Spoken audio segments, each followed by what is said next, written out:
It's Monday, January 12th, 2026. It's a new year, and I guess that means it's another year of the Knee Jerks podcast. That would be the the Knee Jerks of... Oh, my. I can't even get her name right, guys. Good Lord. It's time for the Knee Jerks podcast with Eno, Nick, and Big Al. I'm the Big Al of the equation, Al Beaton, longtime Detroit Pace podcaster, former blogger, whatever you want to say.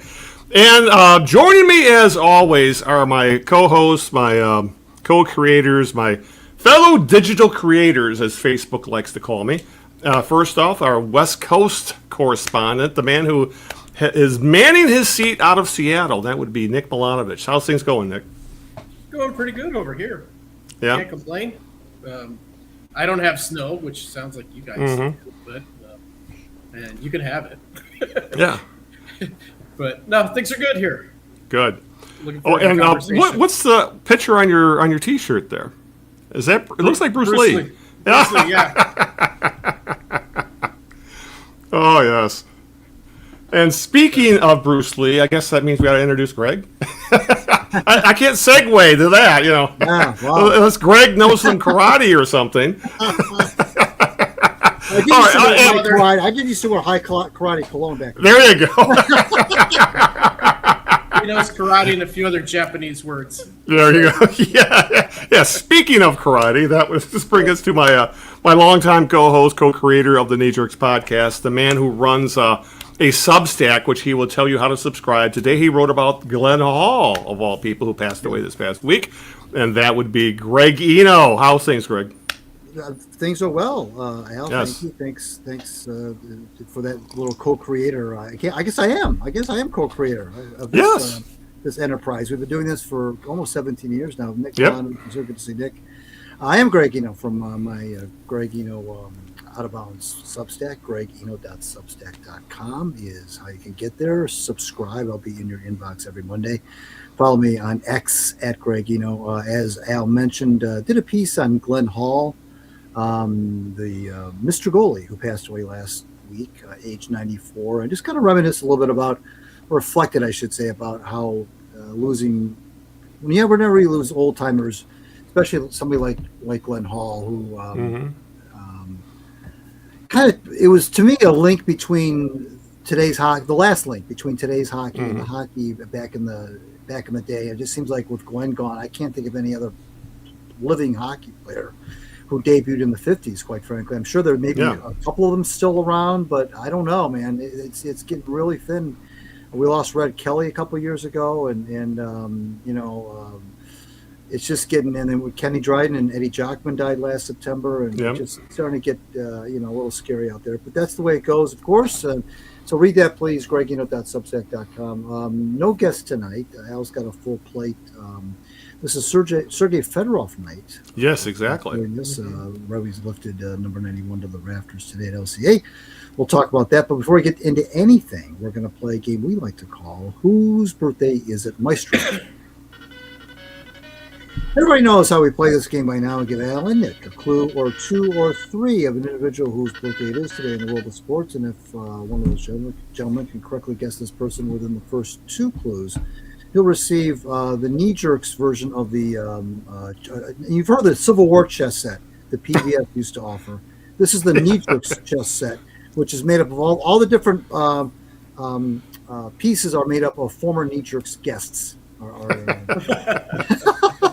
Okay, who's the king and who's the queen? Well, come on. I'm not going to give that one away. I'm not going to. You got to. I'm probably just a pawn. I'm a pawn in the game of life. So.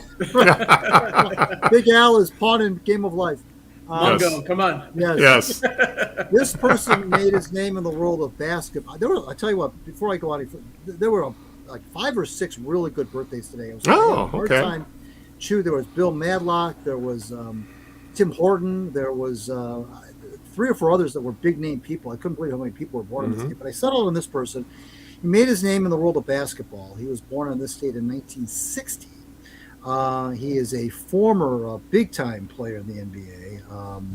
One of the most exciting players that ever play in the league, albeit never a champion, but provided many individual highlights. That's the first, You said he was born in, what, 1960? yeah. Many highlights. Charles Could it- Barkley. Not Barkley. No, good guess. How Good, very about Dominique Wilkins, the human highlight reel? How about Dominique Wilkins? That's the right Yes. answer. Yes, absolutely. The human Yes, highlight it was reel. the highlight that gave it away, the human highlight reel himself. That's right. Yeah. He was. I forgot that he played for so many teams after he left the Hawks. He played for Yeah, I always think of him as a Hawk. right. Exactly. Clippers, Celtics, Spurs, and even the Magic.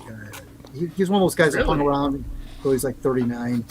A lot of those guys hung around back in those days. Yeah. But he, 66 years old today is Dominique, or Neek as they used to call him. Yes. Yep. He was he was actually drafted by the Jazz, and I guess he must have gotten traded to the Hawks. I didn't know. I don't remember that. He was the third overall pick in '82 out of Georgia. Yeah. He played at Georgia for 3 years, which back then was, players did that when they played more than just 1 year at a school. But yeah, he was a fantastic player, no question about it.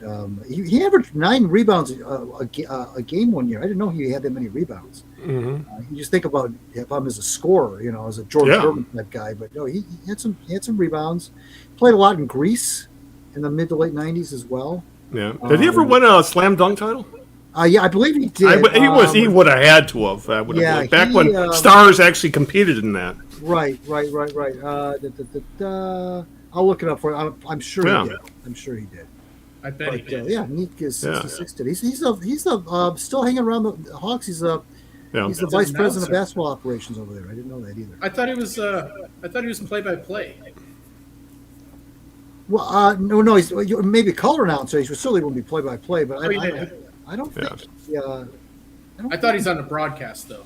I don't think so. Let me see here. Wouldn't surprise me if he slam dunk. He won 2 slam dunks, Al. Oh, really? Oh, okay. 84 and 86. Let's see here. No broadcasting. Huh. Okay. I think I know who Nick is thinking of, because there is a former Hawk on those broadcasts. But I don't think it's Nick. It's somebody else. Okay. Yeah. Because some of the times when I get the games, like if it's a Piston game against the Hawks, Yeah. the broadcasts I get are not like Blaha and the kids. Right. I get the Are you doing what the kids say, sailing the seas to get these feeds? Because I'll be honest, I do the same thing. And sometimes you don't get a choice as to which broadcast you're getting. Sometimes I'm lucky to get a stable broadcast. Yeah, exactly. Like that's it.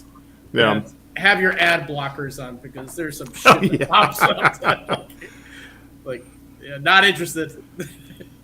Oh yeah, I've just to go off on a tangent. Oh yeah, I've been through that quite a bit. I'm now running. I have apps on my Fire Stick, and I also have a Android box that allows me to do that and not have to pay like FanDuel. I still pay YouTube TV. But I'm not going to give FanDuel any money. And the way things are looking, we may not be giving FanDuel money much longer anyway. They're on the verge of going under again. They can't find a buyer. So Right. yeah, because I believe this past one of the things I did put in the notes this past week, all the baseball teams who had contracts with FanDuel essentially have nullified the contracts because they're missing payments. So How does that so affect who the knows other what's going to sports? happen for coverage this coming season? How does that affect the other sports? Like I think Pistons basketball is under FanDuel. They'll probably end up staying with them throughout till the end of the season. After that, who the hell knows? If they go under, you'll end up having to watch them on like NBA on League Pass or on ESPN Plus, for the hockey. So it's a big mess. I'm sure we'll end up having this discussion down the line. So with that, all right, are we ready to discuss some Red Wings? Sure. All right. Since we've already gone off on about 10 tangents already between Bruce Lee and high karate. So let's talk a little. We're going to start with hockey because honestly, we have hammered the Lions to death. Now, Tigers continue to make very confusing news. What's going on with Tarek Skubal and arbitration, and obviously the Pistons are are the Pistons. They're playing some excellent basketball right now, but they are also battling injuries. But the Red Wings have been the surprising team of what's going on right now, in that they're still in first place. They're riding a red-hot goalie right now. They're going to have 3 players on the Olympic team, and most importantly, to old-school fans, tonight they finally retired the number 91 of Sergei Fedorov, the Hall of Fame forward, which should have been done a decade ago when he was elected into the Hall of Fame. But like I said, we'll go into all that. But we're just watching the highlights that they were showing tonight. The Steve Yzerman spoke, Fedorov spoke, and it was a flashback to when, as nice as well as the Wings are playing right now, those teams were just on another complete level, and they were on that complete level for, God, it was, you could argue, from the early, probably the mid '90s to the late, like 2008, 2009, before they finally started to tail off. We got to watch a lot of very entertaining hockey for a very long time, and it brings back a lot of fond memories seeing Fedorov finally be embraced by the organization again. The Ilitch is finally giving up their grudge, the long-held grudge they had against Fedorov for the free agent contract kerfuffle where he signed that poison pill deal with Carolina decades ago. But Greg, thoughts? I thought about writing about that today, and I did the Glenn Hall thing instead. But then I thought to myself, what am I really going to say about this that hasn't already been said? I could have done a piece about it's about time. I couldn't really think of another angle about it. It is overdue, to your point. There's no question about it. Sometimes when these things happen kind of belatedly, and maybe this is just me I'm probably just overthinking this, but when something like this happens belatedly, I can't help but feel like it's a little bit tarnished, and only because I'm glad it happened, and it's taking nothing away from Sergei and nothing away from what he did.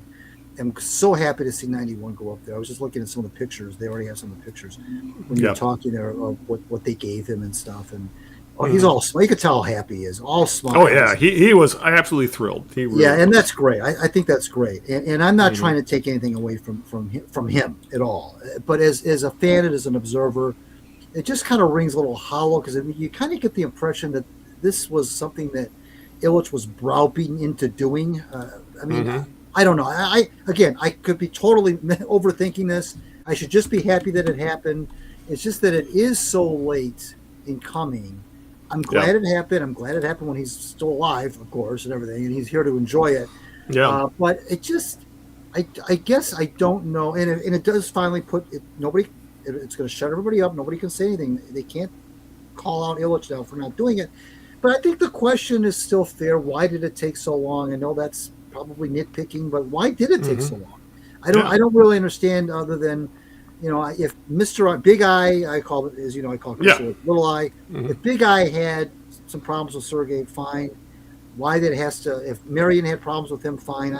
I know Marion's still around, and that I don't know. I'm glad it I'm super glad it happened.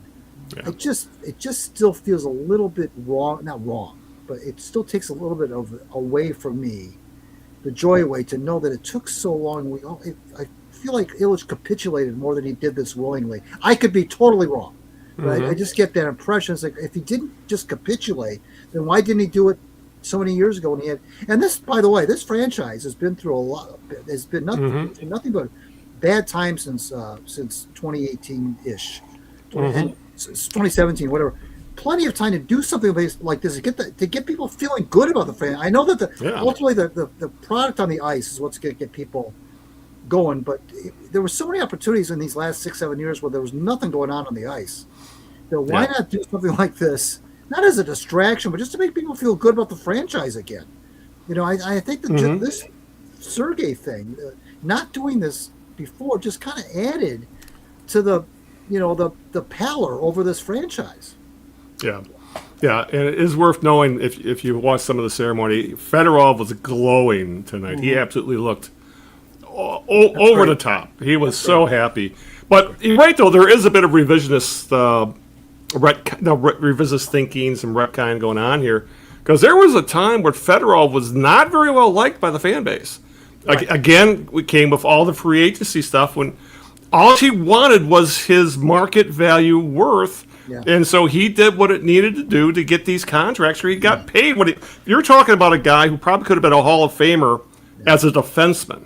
Right. If he had just been a defenseman, he would have probably been a Hall of Famer. Not even, he was that good of a hockey player. So, and it's a shame because honestly, his tenure here in Detroit kind of ended on shitty terms. Yeah. Where he ended up moving on. He spent like I think 5 more years in the league after he left Detroit. So, it's nice to see defenses have mended and things like that. But, we shouldn't forget that, one, it shouldn't have taken this long because the Ilitches hold grudges. We've talked about this with Keith Gave. You told us earlier today we hope you asked if he could show up on a show tonight, but he's actually at LCA for the ceremony tonight. Right. But the Ilitches hold grudges. I know Fedorov was not happy how things went, so he kind of had a grudge. But yeah, this is something that should have been settled a very long time ago. You're right about that, Greg. That especially there were some very dark times over the past decade. Well, about almost a decade at this point. And it would have been a nice gesture to the fan base and to the organization as a whole. A little bit of unity. Let's get behind Sergei again. Nick, you're a little younger than us, so maybe we can get a younger man's view of all this stuff. Because we're just a couple old farts talking about. As my phone is going off, we're just a couple of old farts talking about this stuff. I know you were a little bit younger during all this, so why don't you give us your thoughts on Fedorov and the number retirement? So I'm not that much younger in terms of not that much younger, but remembering those Wings teams. I think Fedorov's maybe only a couple years older than me, actually. But I remember those teams with fondness too. It was a totally different hockey atmosphere. Yeah, and but it doesn't surprise me of what all happened. We were talking about the Ilitches holding grudges. I'm going to say it's maybe a little bit different. Yeah.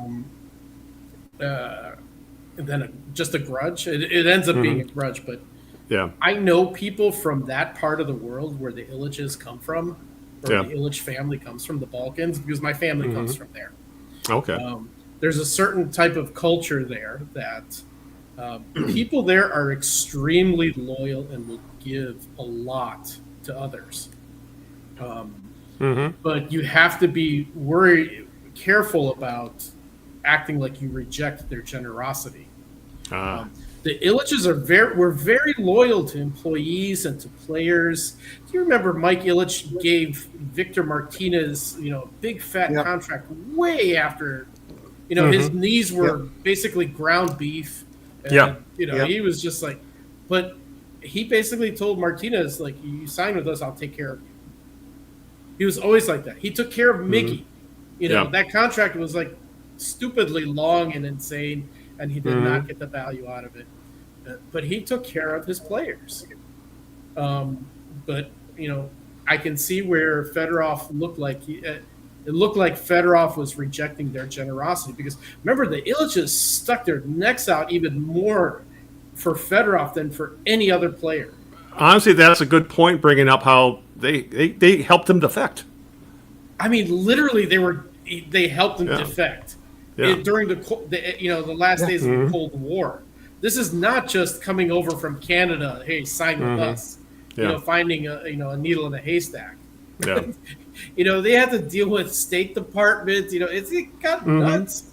Yeah. Because at that time, if you remember, the only Soviet players, and I don't mean Russian, I mean Soviet players coming from that country, were older. Yeah. They were sending off Larionov, Fetisov, Makarov. There's a few others. But they were older already. Yeah. It says, okay, you have this, and we got this young crop coming in of Fedorov, Konstantinov, and a bunch of others. So, but then all of a sudden, Fedorov defects. So, Ilitch stuck his neck out big time. He rolled the dice on this. So I think he has a little bit of he had a little bit of reason to be kind of hurt by this more than anything else. Yeah, it's funny. I saw someone mention on social media talking about the Red Wings. Remember, the Red Wings wanted to be good so badly that they actually helped people defect.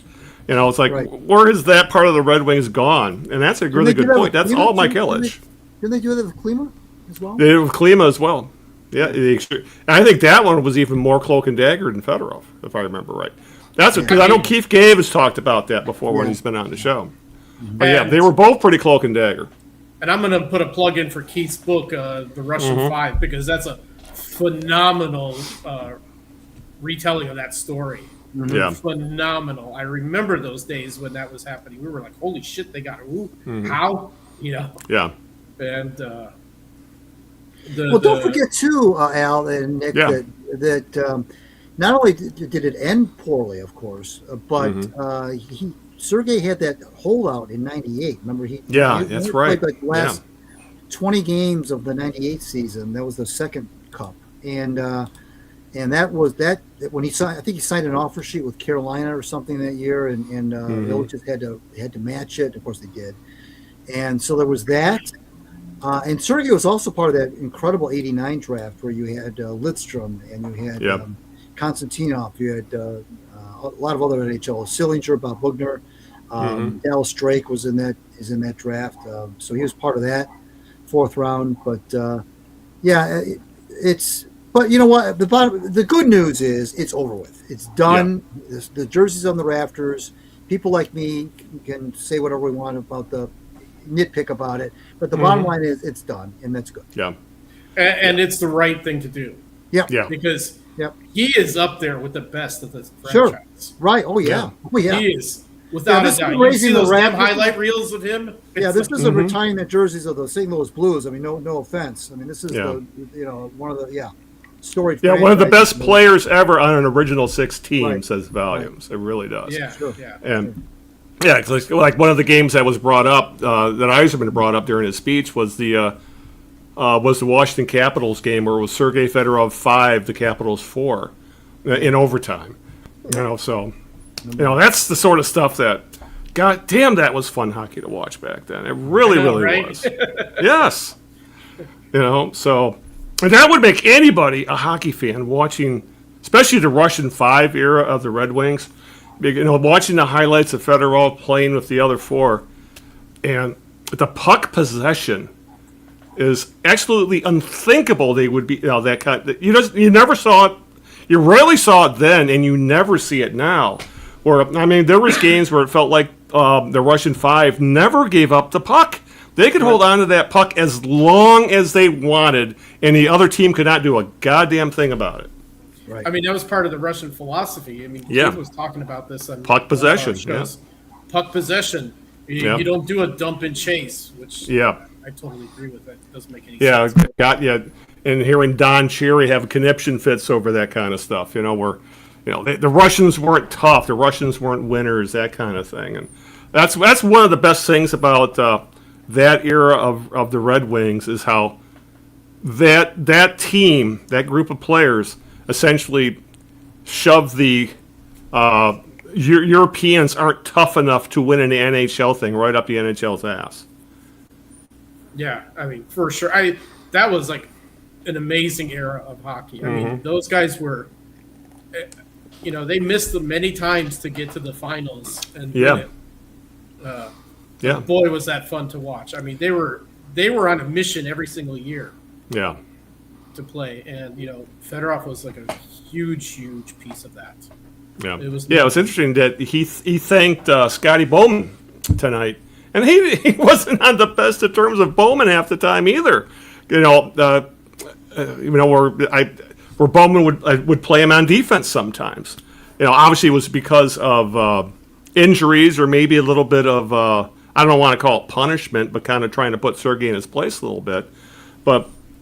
Yeah, it wasn't all cookies and cream with that group back then. I mean, shit happened. Like Greg mentioned, the holdout, and there was the contract stuff, and everybody, for the most part, hated Scotty Bowman, and and God forbid those battles with Colorado. It was just a crazy time with the Red Wings back then, and enjoyable as hell as a fan. But it wasn't all. We all have red and white colored glasses when we look back at that era at times. You know what? One of the things that it seems like Scotty Bowman was probably the only coach that could have handled that team. The personalities on that team, yeah. I mean, how loaded those teams were, it's like off the charts. Yeah, trying to keep them all happy. Yes. I mean, look at as soon as Scotty retired and Dave Lewis took over, just like exactly. He couldn't do anything with them. No. Couldn't do anything with them. I mean, you can't get any more loaded than that team. I think part of Scotty's philosophy was make all the players hate me so they have something to be together about. Because what was the old saying? I forgot which Montreal Canadian said it, but you hated Scotty Bowman 364 days of the year. On days 365, you got your Stanley Cup ring. Yeah. Right on. But it's long past due. Should have been done. It's a wonderful era to reminisce about. And God, I just want to see playoff hockey again, guys. And we might be seeing some, but we've kind of seen all this before, haven't we? In a way, I mean, not to this level. Right now, the Red Wings guys, they're in first place in the Atlantic. They're second overall in the East. They have a 27-15-4 record, 58 points. 7-2-1 in their last 10 games. And actually, Greg, I know you've been harping on the goal differential. The goal differential is now in the positive side. They're now +3 in goal differential. They were like, -20 or something like that a month or so ago. So that has gotten better, but I think a lot of it has to do that Yzerman's goalie pickup in the offseason, John Gibson, has actually he went from being essentially Swiss cheese in the first month or so to being probably maybe the best goal in the NHL. Now, since the start of December, he's 12-2, essentially a 2 goal against average and a save percentage of .932. That is, he's become a brick wall, and that's something I know you've harped about, Greg. Is that oftentimes it really comes down to goaltending, and maybe they finally have a goaltender that can carry them into the playoffs. Which that's the kind of the one thing that they just didn't have over these years as a bubble playoff team, is that they didn't have a goalie who could stand on his head. Yeah, because everybody in this podcast has said that the Wings get all their offense, pretty much all their offense, from 4 guys essentially. Yep. And if those 4 guys aren't scoring, they're not scoring. And if they're not scoring, then you need the goalie, to your point, stand on his head or steal a couple of points or something. Yeah. Or, try to win a game 2-1 or something. Because if the Brinkets of the world and company aren't scoring, then where are they going to get the offense from? I how I feel about this team. I don't trust them as far as I can throw it. Gibson's playing well now. That's great. I think Nick's mentioned it last time we were together, that this is the time of the year that the Wings do play well typically. And then about a month from now or so is when they start to this is like 3 or 4 years in a row now, so we can say this, start to, for whatever reason, hit a little bit of a wall. I don't know why. Now, will this be different? I don't know. I have no idea. Is Gibson playing well now? Yes. But he also was not playing very well at the beginning of the season when they were, scuffling along there a little bit. And so, it's like anything else. Players are players. They get hot. They get cold. He's playing well now, no question. Got a couple of shutouts lately. There's no question he's playing well. Team is, for the most part, getting some good kind of statement wins. They got a statement win over the Canadians in Montreal over the weekend, 4-0. The Eastern, the divisional standings are so tight. Yeah. But don't forget, I think Tampa has got, I want to say 2 or 3 games in hand on them. So that 2-point lead or whatever they have in first place is not really what you think it is, because I think Tampa might even have 3 games in hand. I mean, that's a significant amount of games in hand. That's 6 possible points that the Lightning could get to match the amount of games the Red Wings have played. So obviously it's all going to even out at the end of the year. But that 2-point divisional lead they have now, you got to, you have to take that with a grain of salt, because the Lightning do have those games in hand. Yep, just looked it up, and it's 3 games right now, 3 games in hand. So That's a lot. over Tampa. That's quite a bit. And it's funny that you mentioned that we're about a month away from when they tend to collapse. It's even going to be weirder this year because we have an Olympics coming up. They're going to be off for about 2.5 weeks. Yeah, here we go again. Or so. Yeah. NHL loves to interrupt their season with. And I know it's the Olympics. This time, I'll give them a pass on this one. Yeah. Because it is the Olympics, but it seems like the NHL is prone to, to do weird things during the season. I don't know. But yeah, this is there you go. Right, I can see this coming a mile away. They're going to go into that Olympic break, flying high. Yeah, we're going to come out of the break and go like 2-5-1, and everybody's going to freak out. I can see it right now. And then the Wings are going to say, and then McClellan's going to say, we don't really. Things don't go our way. He's going to say the same things he says. And then we'll find out that Larkin got hurt in the Olympics, like he got hurt in the Four Nations last year. We're going to come back to the Olympics. We're going to, Raymond doesn't look the same. Larkin doesn't look the same. To break its cold. I can see. I hope I'm wrong. I can see this coming a mile and a half away. I'm worried about the same thing, honestly, and especially with the Olympics. I don't think it's a good thing for the NHLers to be off 2.5 weeks. That throws everybody off their game, and they have to get back into the swing of things. And the last year, the Wings just absolutely lost momentum after that. Whatever that all-star format they had, whatever the hell it was. And but we'll see. I can't get excited. I cannot get excited about the Wings at this time of year because this could be fool's gold. Sure. Honestly. Yes. Burn me once, shame on me kind of thing, yeah. Burn me for the 3rd year in a row or 4th year in a row. It's like, right.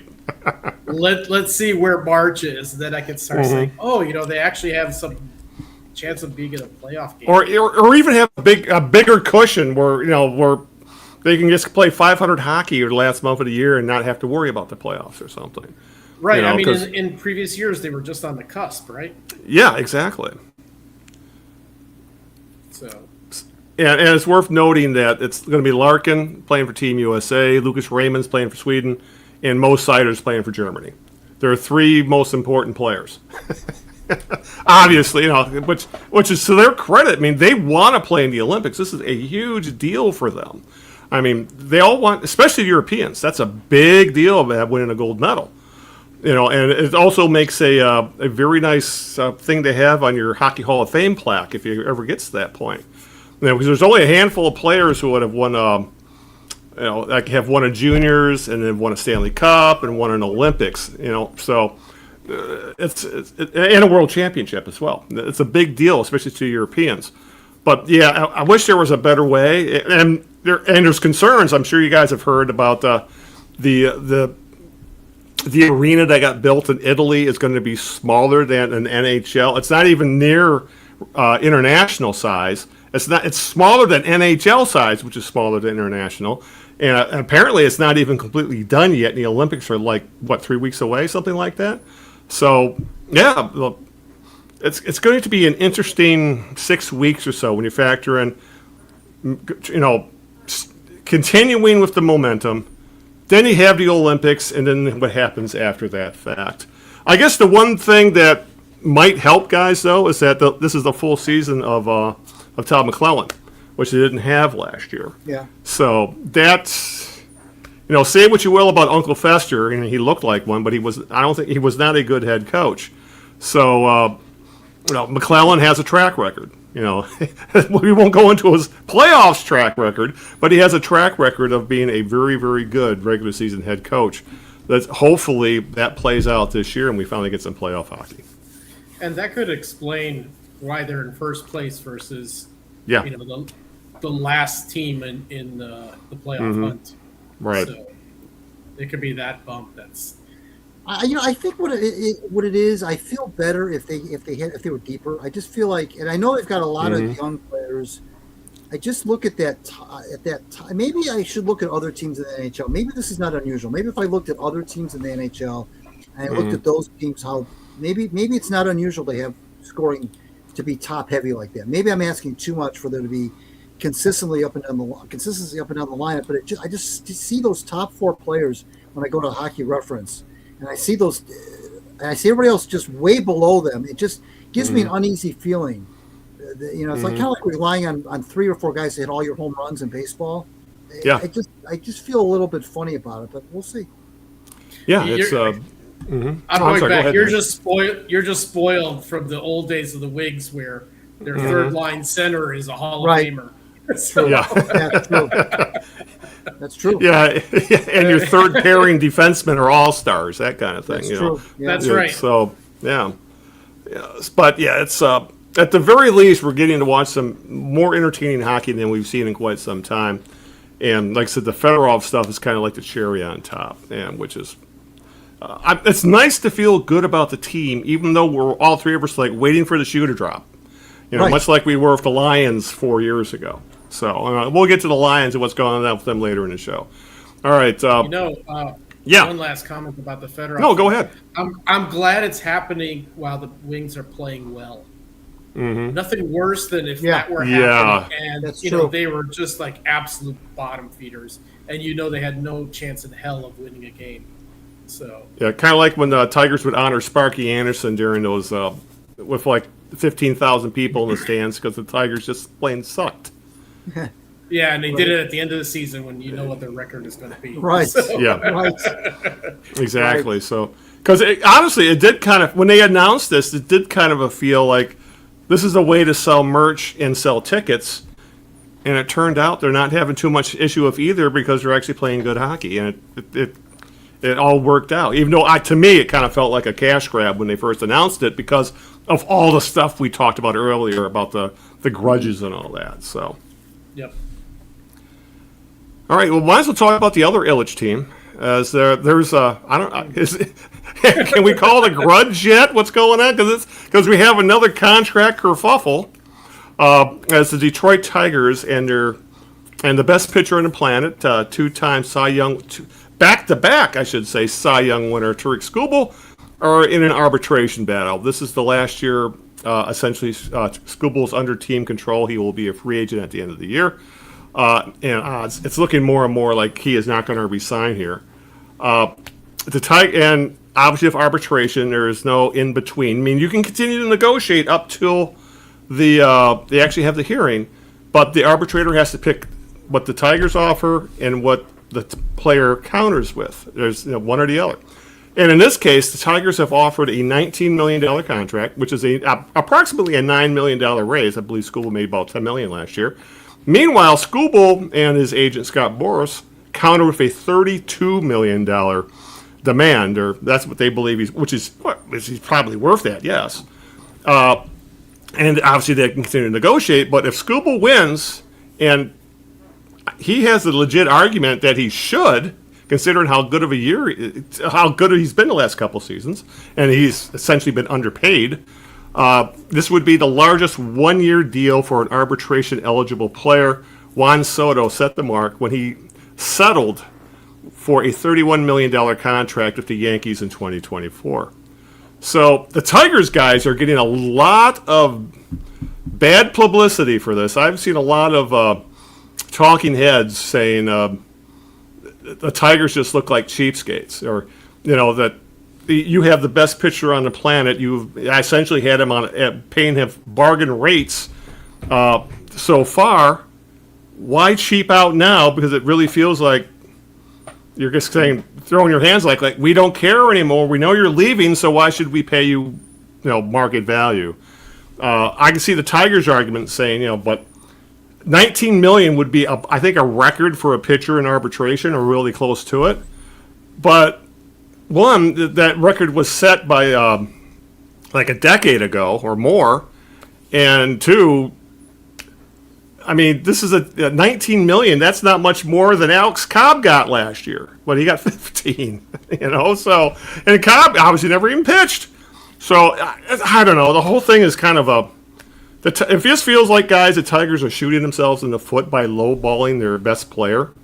And it really does I don't know about you guys, but it kind of feels like, to me, much like the Max Scherzer stuff more than a decade ago, where they made him a lowball contract extension offer to essentially say, "See, we tried, and he turned us down." Right. And this kind of what this is kind of feeling like to me.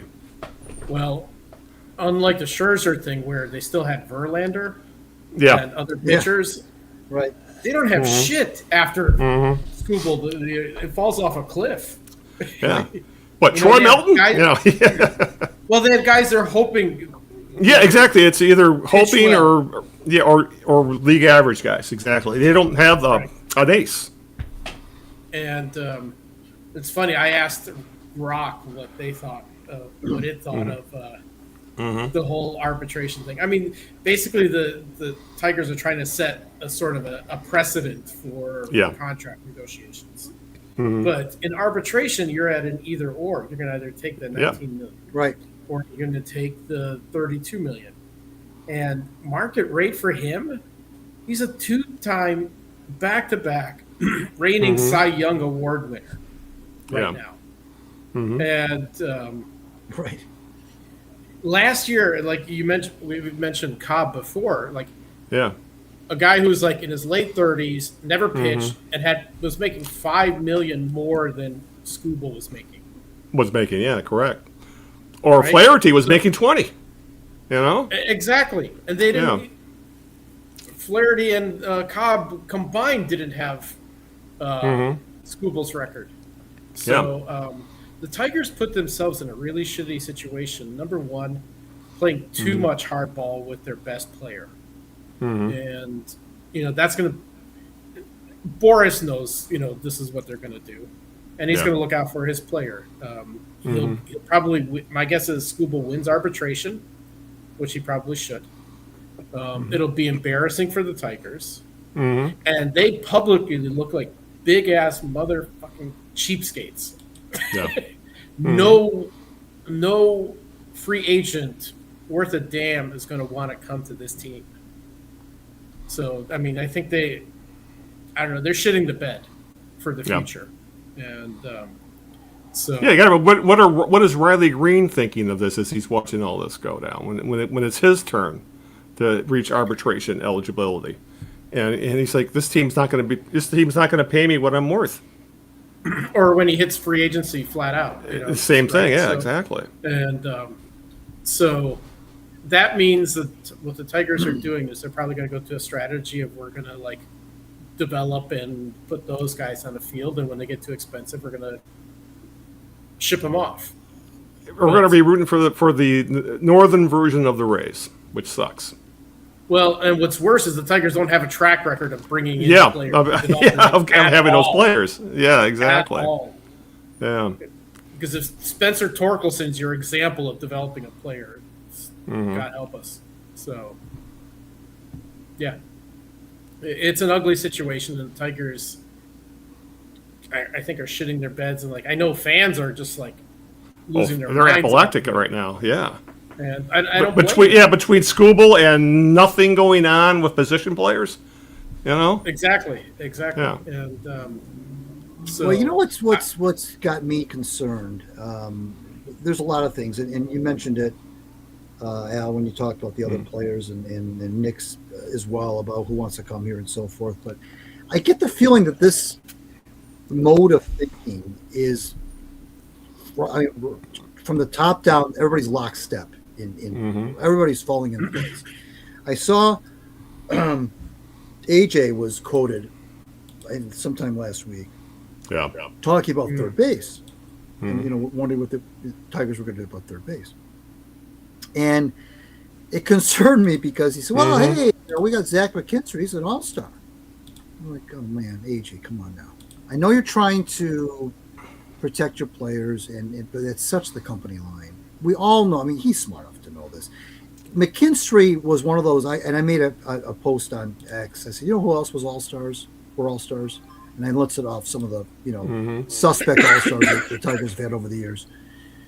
Back when they only had one, representative. Yeah. I said, just because a guy is an all-star at the all-star break does not mean he continued to perform at all-star level after the break. Let's look at the numbers, and I don't have them in front of me, of course, but they're easy to find on Baseball Reference.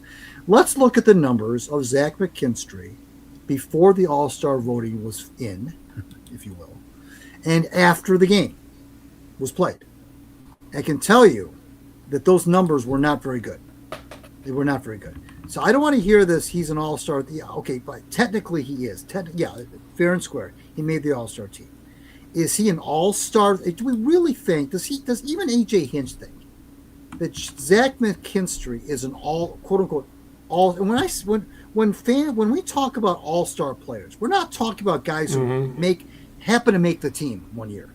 We're talking about all-star caliber, guys who could potentially be all-stars in any given year. Do we really think that Zach McKinstry is an all-star third baseman? Really? Do we really think that? To the point where we don't think we need to make any upgrades and that position is set. It was disturbing to me that he went there. I know that he's, again, his position is going to be different because he doesn't want to, I know he doesn't want to, he wants to protect his players. But to me, it was just an indication that this mode of thinking that Scott Harris is in, and he and AJ always say that they're on the same page anyway, which is horrifying. But it just goes to show you that this kind of thinking, this Tampa Rays North thing you're talking about, Al, is pervasive. It's right through the organization, and I'm sure Greenberg, whatever his name is, the GM underneath Harris, has this. They all have the same attitude about this. And it's all, he's brainwashed everybody, Harris has, into thinking, to Nick's point about, the Tigers don't have, a track record. Well, according to Harris, when these guys come time to get paid, Tigers will let them go. And because according to Harris, we're just going to have this constant churn of minor league guys coming through the pipeline, just constant, like we're all of a sudden the Tigers are the 1970s and 80s Dodgers, which is continuing to spit out Rookie of the Year candidates like the Dodgers used to do back in the 80s. It's not like that. It isn't. And so it's really concerning that they're putting all of their eggs in the draft and development basket and not nearly as much in the pay the dude basket. It's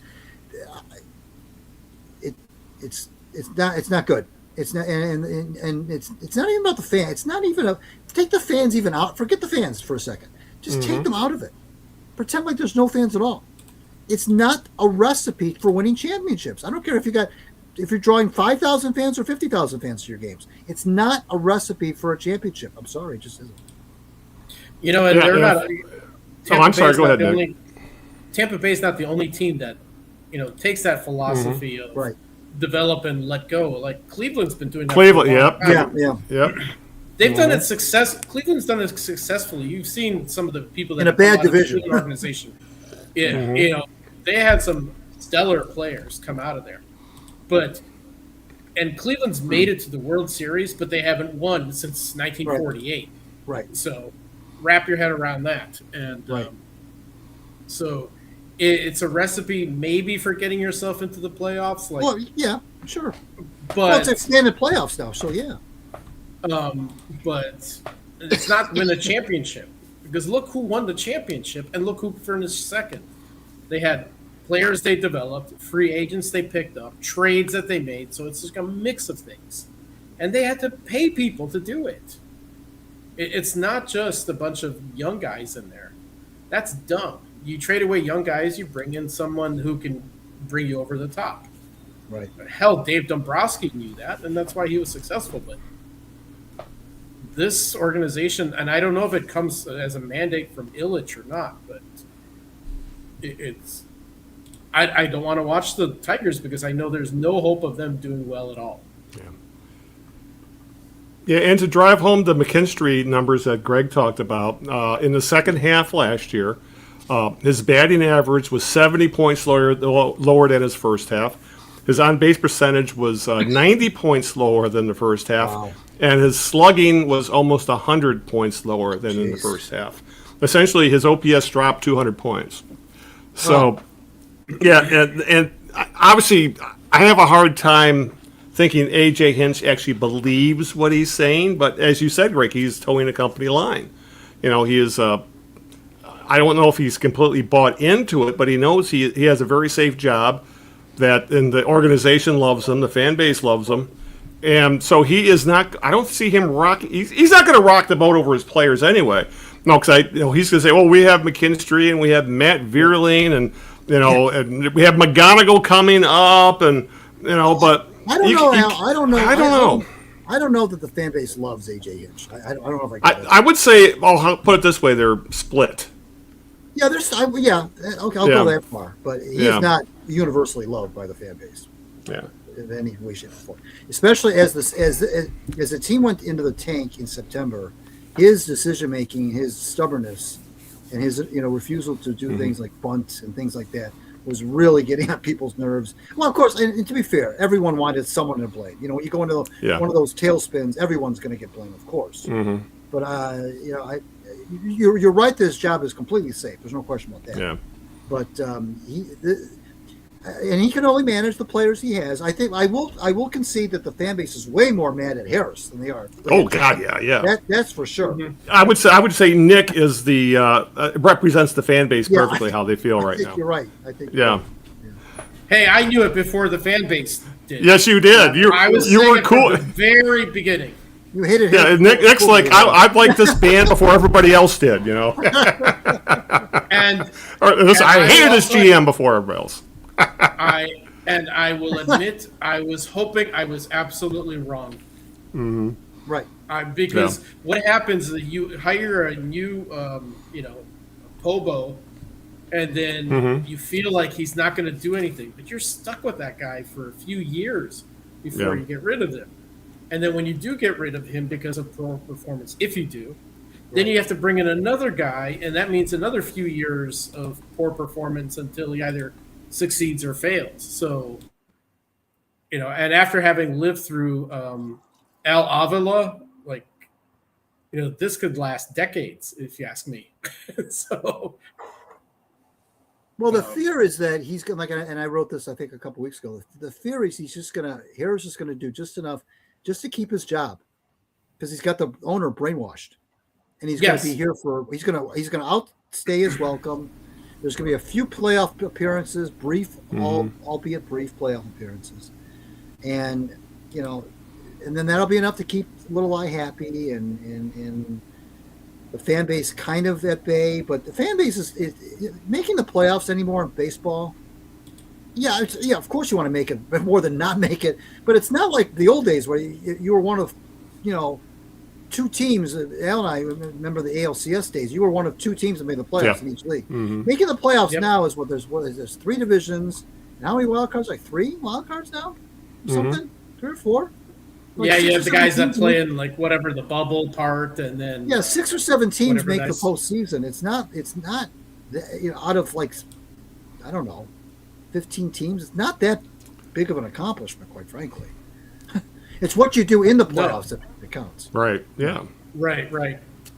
It is actually much different now, and I think you're right, Greg. If Harris can now point to the fact that the Tigers went to the playoffs 2 years in a row. Right. And but they won a series of years too.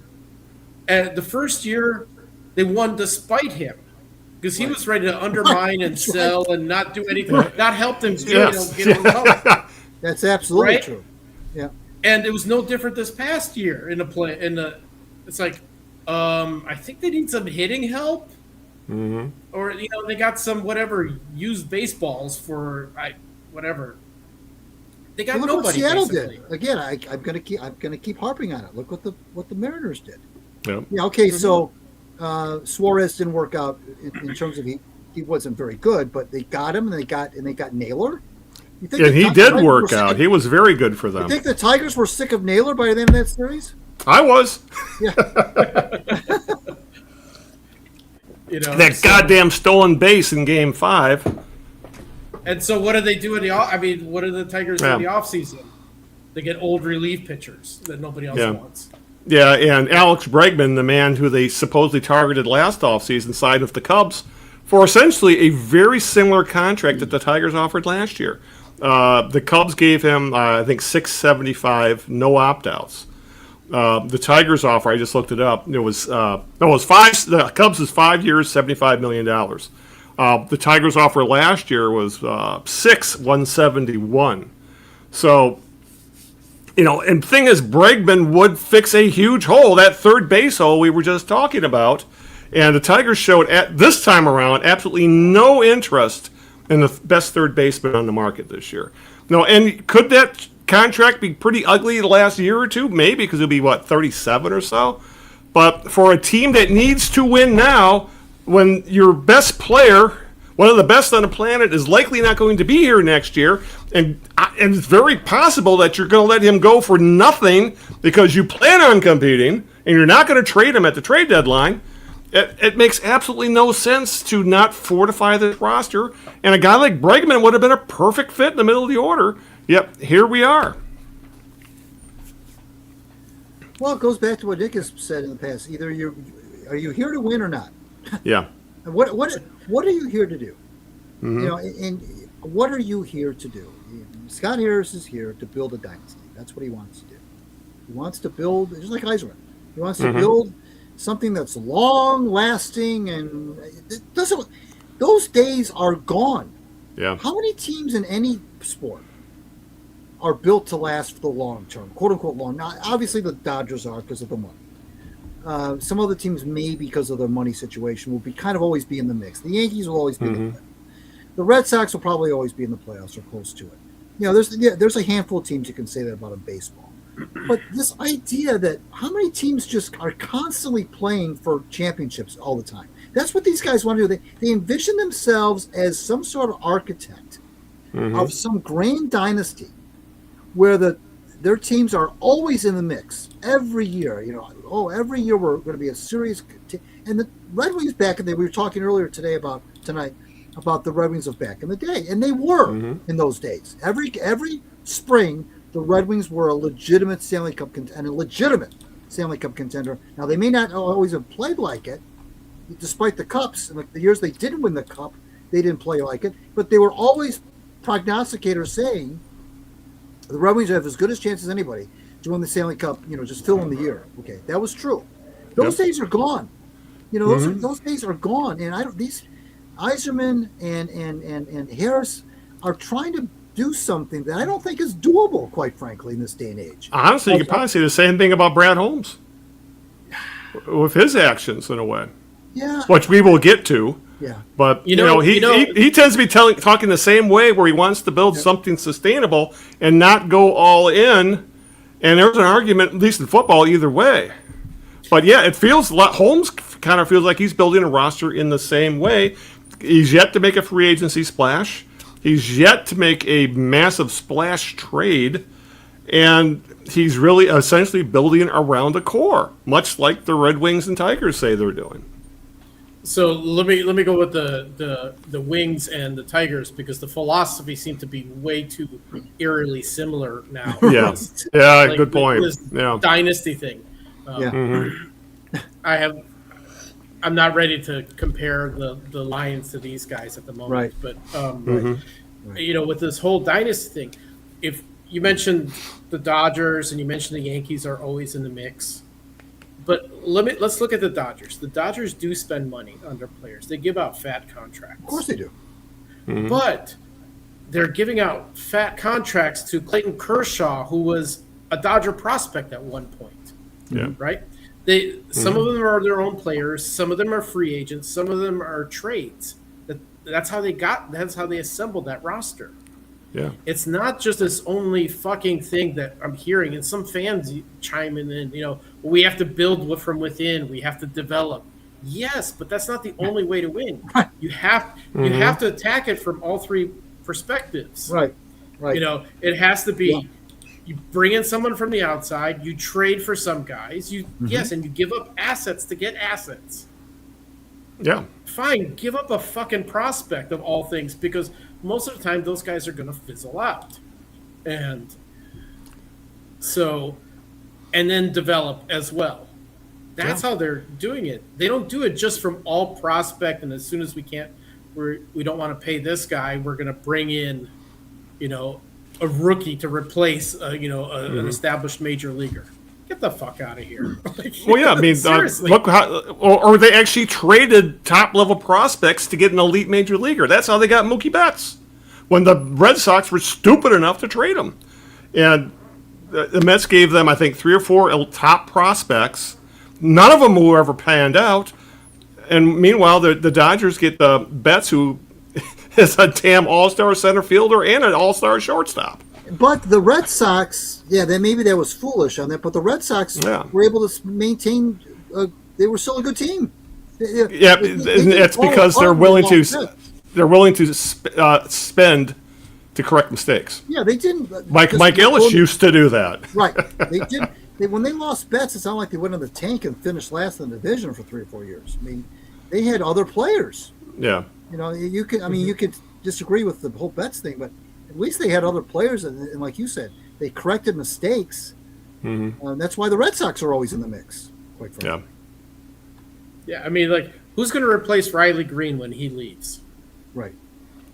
A rookie? Are they going to get a minor leaguer, like a 4A ball player? Hey, you're forgetting about Max Clark. I mean, he'll be the next one to talk about once McGonigal comes up. But yeah, you're right. And wasn't Parker Meadows supposed to be that guy? And now he looks like he's flaming out. He was awful last year. Because essentially Parker Meadows has put together like 2 months of elite MLB baseball. Right. And other than that, he really hasn't done much. And he was expected to take over center field. Now they're talking about Max Clark. And you're right. The Tigers, for the most part, have been a very top-heavy team when it comes to prospects.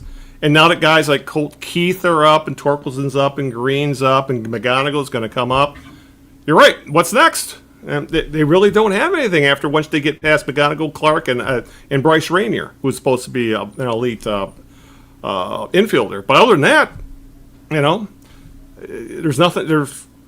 I don't know. It's very frustrating to see a team turn into the Tampa Bay Rays right in front of you. Right. Especially a team that doesn't have a history of development that the Rays do. And my dad's, like I said, I've said this on this podcast before about the Rays, how my dad is a fan. He's a huge Rays fan, and it breaks his heart every time they trade away one of his favorite players because they got too expensive. The last one that broke his heart was Kevin Kiermaier. He loved Kevin Kiermaier. And they traded him away, and he still played at a 4-5, like a 4-WAR level for a few more years after he got traded. He was a very, very good center fielder. My father loved him, and he was brokenhearted when they traded him. And I have a feeling, I hate to say it, it feels like the Tigers might be tearing into that. We're going to see it happen firsthand with Skubal, because it's looking. I don't know about you guys, but I have a feeling that the Tigers plan on competing. Which, if they plan on competing, they're not going to trade Skubal. And that means all they're going to get for the best pitcher on the planet at the end of next year is a competitive balanced draft pick, which is a shame. Yeah. Basically. I mean, that's the most likely situation that's going to happen. Yeah. It's like I can't see anything else. Yeah. They're too incompetent to trade him. They too cheap to sign him. And so he's gone after this next year. Yeah. I don't even know if they have like the brains to try and trade him by the trade deadline. So it's going to be a very interesting July when that trade deadline rolls around, and the Tigers, if they're a bubble team, what do they do? You got to trade them, don't you? But I guess we'll watch baseball. So. Yeah, right. All right. I guess. Well, since we've been talking about hypotheticals, I guess we can do a post-mortem as well, and that would be with the Lions, who their season ended last weekend. A very disappointing season ended by their knocking off the Bears. They swept the Bears this year. They beat one on a walk-off field goal, 19-16. That win stopped the 3-game losing skid that essentially ended their season and knocked them out of the playoffs. They finished with a 9-8 record. Black Monday, the Lions fired OC John Morton, their offensive coordinator, which we all saw coming and we knew was going to happen. It was just a matter of when after he lost play calling duties to Dan Campbell. Supposedly, recently fired head coach of the Dolphins, Mike McDaniel is the guy they're targeting. At least they were supposed to interview him. But odds are he's going to be looking for a head coaching job. I think he might be interviewing for a few. Kelvin Sheppard, the defense coordinator, is expected to keep his position. But I saw tonight before the show that he's going to interview for a head coaching job. God, which one was it? Him and Robert Saleh are essentially going to be the Rooney Rule guys, the way it looks. Yeah, which team is that? That's right. Yeah. I did read Is it the Cardinals? No, I don't think it's the Cardinals or Titans. I don't know there was either of those. Why can't I think? I just read this. Yeah, I know. I just it's all right. I found the link here real quick. It was Browns, Ravens, Giants, Miami, Vegas. Miami, that's right. Miami, because it'll be a trade, Sheppard for McDaniel. But yeah, so Kelvin, which says volumes that teams think Kelvin Sheppard has head coaching qualities, even though I think it's way too early for him. He definitely did not have the best of years as a defensive coordinator. The defense was not as injured as last year's with Aaron Glenn, and Aaron Glenn kept that defense together more than Sheppard did. And Sheppard did have, his moments where he I know in some pressers, Sheppard did if you take this chunk play out and that chunk play out, we had a pretty good game. Right. Yeah. And I was like, oh God, you can't do that. But regardless, but there's an OC opening right now. Javid Blau was talked about as a possible candidate, the former quarterback of the Lions, and he ended up becoming the OC of the Commanders. So, I guess what everybody is talking about, guys, between who's going to be the new offensive coordinator was the press conferences. Motor City Dan Campbell, when asked the greatest performance, gave himself a freaking F. As Dan Campbell would. When Brad Holmes was asked about it, he went with the pass-fail, and he said fail, adding that missing the postseason was a failure. But Holmes, I don't know what people are expecting, guys, with the Holmes presser, but he really did speak in generalities. He was not going... he said, I'm taking accountability for what happened and for missing the playoffs, but he would not go much into details as to what he might change or what he might do differently or what he might be looking for this coming off season, which I know really frustrated the fan base. I think the fan base were expecting them to commit Harry Carey in front of the damn press corps, or over missing the playoffs. But Holmes, it was a 45-minute presser of Brad Holmes. He was it felt very Dombrowski-ish in that he really. You could tell he did not want to lay all his cards on the table, and he would say, "Well, yeah, it was my fault, and we're going to fix it." But I'm not expecting him to tell people what he's going to do because that's never been his nature. I would like to see him be more aggressive this offseason because there's a lot of holes all of a sudden in this team. Between you don't know what's happening at safety, they need edges. They need another edge because all the ones they had that played this year are free agents, other than Hutchinson. In the middle of the interior of the offensive line, they desperately need a center. And their tight end, Laporta, just had back surgery, and he's likely not going to be ready for training camp. So there's a lot of issues here right now. Oh, and plus the play calling stuff on offense. So for a team that looked like a Super Bowl contender a year ago at this time, all of a sudden, I'm not saying the window's closed, guys, but there's a lot of question marks all of a sudden. When you have these end-of-the-year pressers after a disappointing year, the fans want... They want to hit on a pike. Yeah, right. And they're usually not going to get it, but they want the GM, in this case, Holmes. They want Holmes to stand up there and say, I sucked. We sucked. I feel your pain. I did a bad job. Yeah. I should have done what the fans wanted me to do. I should have gotten somebody at the trade deadline. I should have had more depth. I screwed up after Frank Ragnow retired. They want to total mea culpa. Then in the next breath they want to hear, and I'm going to go out and I'm going to sign the biggest name free agent. Right.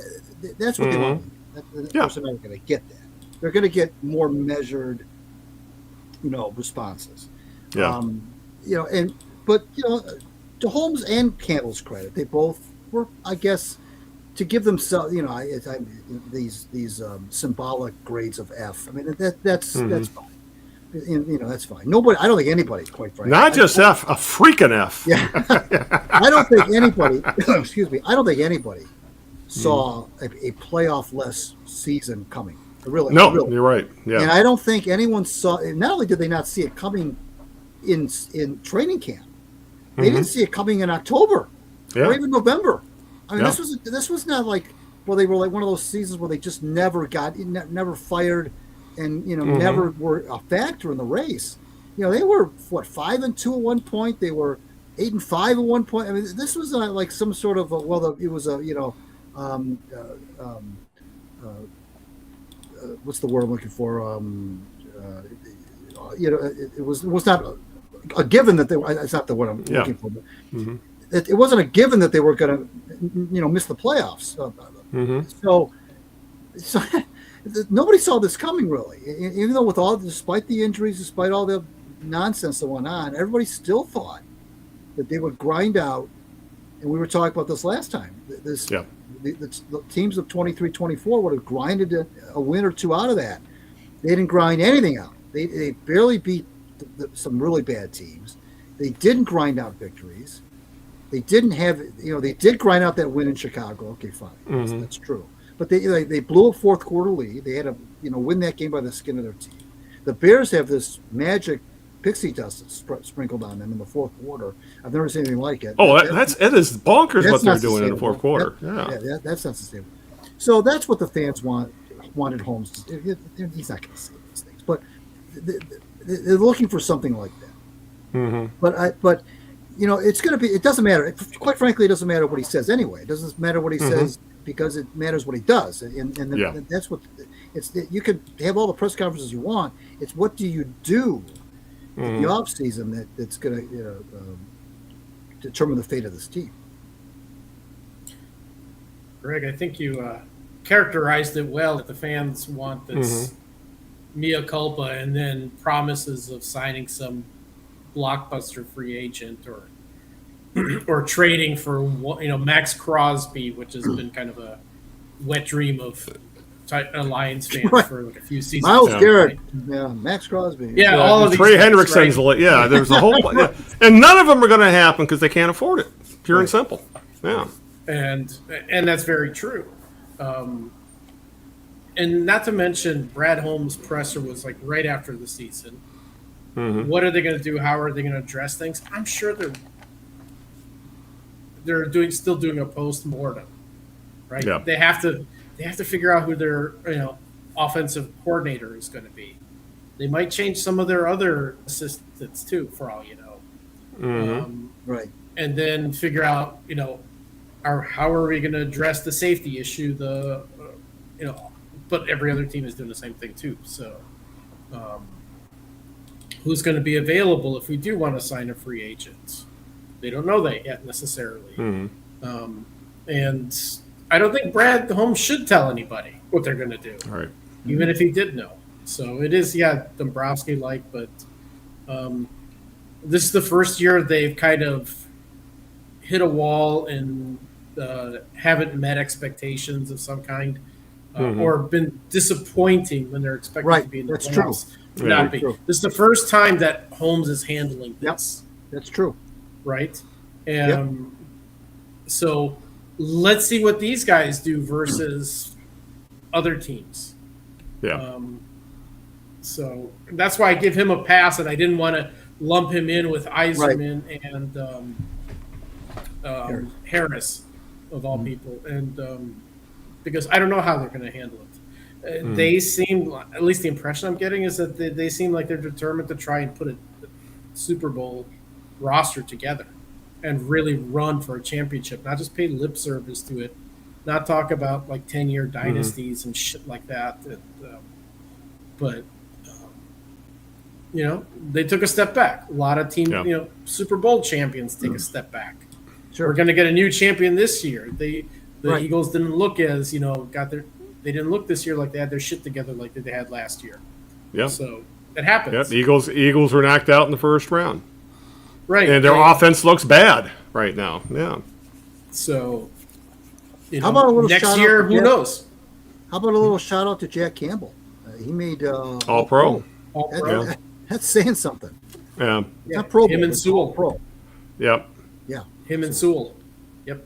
So Yeah, and there was, I think, one bit of a little bit of honesty leaked through, and that was about David Montgomery, when Holmes kind of hinted that the team might be moving on from him, or would at least contemplate it, when he said that they will figure out what's best for both sides, which also makes it sound like David Montgomery wasn't happy with his usage last year, which is kind of understandable because he really felt at times like he was the forgotten man in the offense. Even though his carries were kind of similar to last year, he just did not seem to be used nearly as effectively as Ben Johnson forever. Oh, plus the offensive line makes a big difference as well, and the lack thereof. But it kind of felt like the Lions, like, well, there's cap space that we need to make, and that might be a spot to find it. So I was thinking about this, and I know people have been talking about this as though the Lions are going to release him. My guess is they used him really poorly this year, just like you said. Yeah. And Yeah. then Montgomery's probably going to question, it's like, okay, the new offensive coordinator comes in. Is he going to use me equally poorly? Yeah. They used Jameis. What's his name? No, it's Jameson. Jameson Williams. Yeah, Waymo, as he likes to be called. Yeah. Yeah, so they did a shitty job of getting him into the offense early in the part of the season. Yeah, it's almost half the year when it took Dan Campbell taking over play calling to get the ball to Williams. Right. What the hell was going on with just the offensive play calling in general? And Montgomery, other than the Baltimore Ravens game, was barely used. So he would want to question it. And so I'm thinking it's more that versus anything else. Like, I think that makes the Lions sense. would want him back.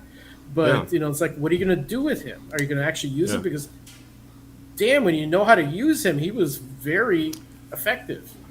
Yeah, I just flashed back to that Rams game a couple years ago where they just gave it to him in overtime, play after play after play, and he just took it all the way downfield. He can be a very effective weapon for that team, and especially at the goal line.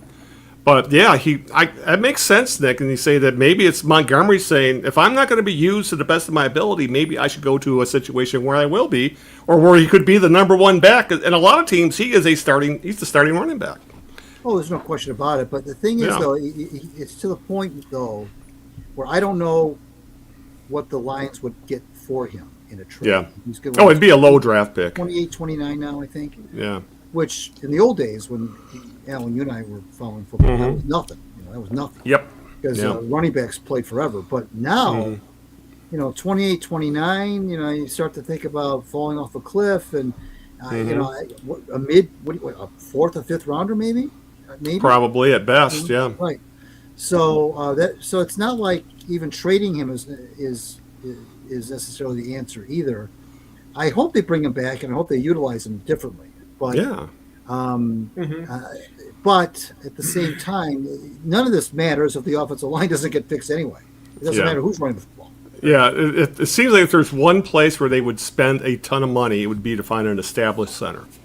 That's essentially that they. Right. And we're not forgetting that Taylor Decker, at the end of the season, actually admitted that he had an awful season pain-wise and having to prepare to play every game, and he was seriously going to contemplate retirement, but he wasn't going to make a decision because he wanted to wait a while for the season, for it to feel better, essentially, and then see if he wanted to come back and play football. So there might be another hole that they need to plug. At left tackle, also you need a center and a left tackle, and then your interior is going to be two guards who are second-year players, and then you got a Hall of Fame level guy in Sewell.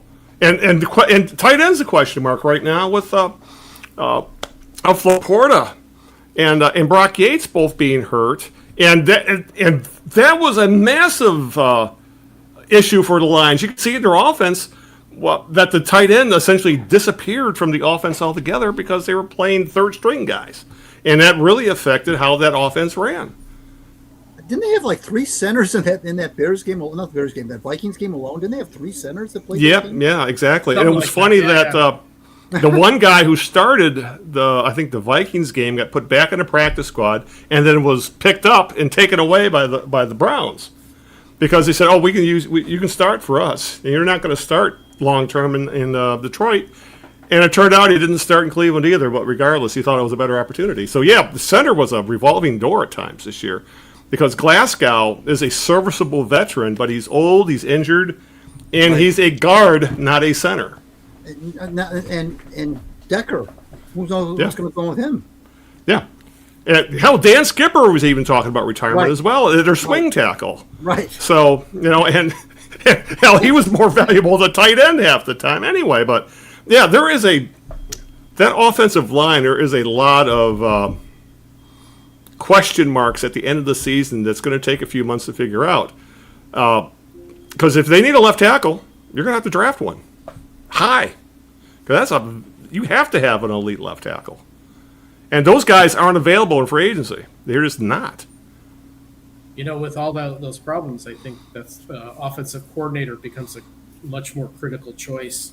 Yeah.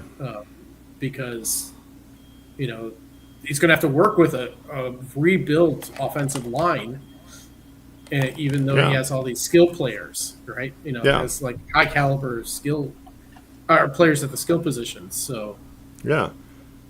That's going to take some work to get those guys to all work together because when Ben Johnson was there, by the time he left, he had those guys that offense had been playing with one another for years, and they could pull off some pretty intricate plays and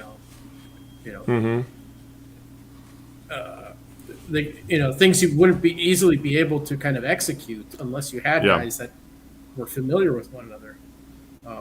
My guess sometimes is that David Montgomery might end up going back to the Bears. So, oh boy. Yeah. And now just say that, I could easily see that happening. And that's another whole, and that's another whole layer of all this is that the Ben Johnson thing, where now he's got the Bears in the second round of the playoffs, and you have the Lions fan base that call him Benedict Johnson, which I have a hard time even getting that worked up about. People are all pissed at him, at least a certain amount of the fan base. But think of it this way: he stayed a year longer than he could have. He could have easily left the year before. Now he was interviewing for jobs then, and then you could also argue, okay, he studied on next year. Then you could also say he took the best available job. He just happened to be in the division, and it turned out he was correct in taking the Bears job because he has them running in a playoff run. So I can't hate the guy, and I don't buy into. He wasn't all in during the playoffs because he was interviewing. Well, then blame the NFL. Don't blame him because those are NFL rules. It wasn't his decision. Now, if he wanted to interview for a job, that's how the NFL tells you to do it. So, so I don't have any hate for Ben Johnson at all. And to be honest, his flakiness is kind of showing up in this playoff run between the video that turned up after the Packers win, of him yelling fuck the Packers" constantly, and then that weird ass handshake, where he just kind of where he ran past the floor, and I think it wasn't a handshake. It was just kind of he whipped his hand near his, and that was that. It was one of the strangest. It was probably one of the strangest post game handshakes I've seen since.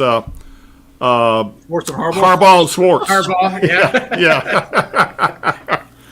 So in some ways, Ben Johnson is letting his freak flag fly right now, and I gotta say it's entertaining. And Bears fans are having a hell of a good time. Which, hey, more power to them. Well, more power to him, but this is the worst case scenario. I know it's the worst case scenario for Lions fans. Yes. You're right. Yeah. They didn't want him to go there to begin with. Yeah. This was way back when it happened. A year ago, they didn't want him to go.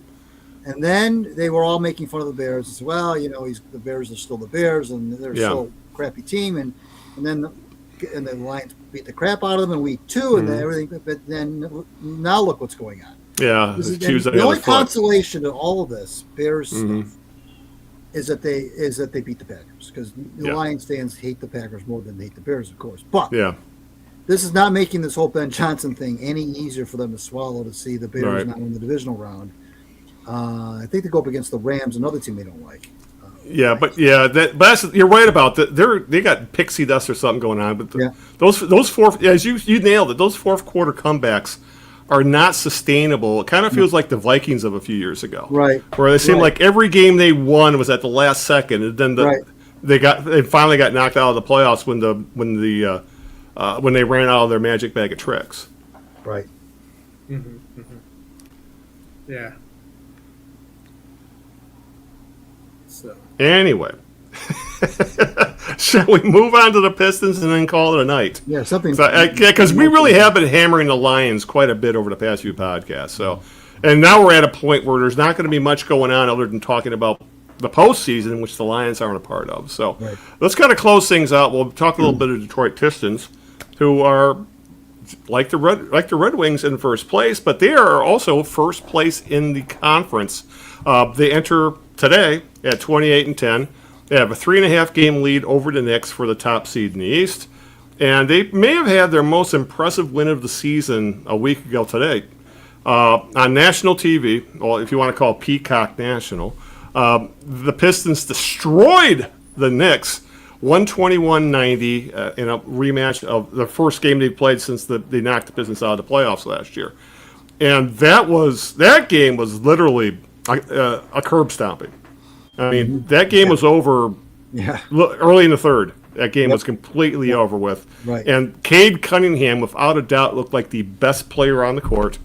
And that game, I think, also drove home the point is that series last year might have ended differently if the Pistons have a healthy Isaiah Stewart, because Karl Anthony Towns did nothing against Isaiah Stewart in that game.